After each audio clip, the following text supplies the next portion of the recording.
I love this about the wise men because they had stopped when they saw the star and they looked up and they'd followed the star. When they got to Jerusalem, the star must have disappeared because they didn't know where to go from there. And so they had to start asking some questions. Where is he who was born King of the Jews? And not only were they asking questions, but they had to listen for the answer. They had to listen to see exactly where they needed to go next.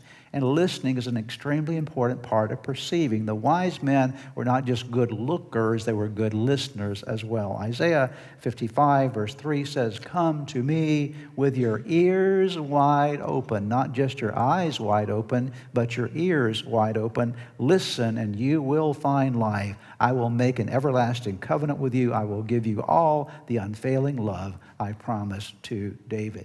And so spiritual vision will never happen in our lives unless we, say them with me, stop, look, and listen. Stop what you're doing.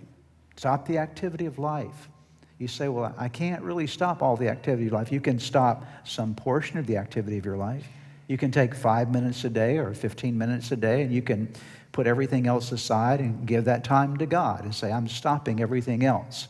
Because you do that in your life, do you not? You stop and watch television. You stop and cruise the internet. You stop and go through social media. We all do those kind of things, do we not? And so you can stop and say, you know what? Those things really don't matter right now. What matters is I need to give some attention to God. I'm going to take whatever's going on in my life. I'm going to stop looking around, and I'm not going to look down, but I'm going to take time to look up, and I'm going to listen to what God has to say to me.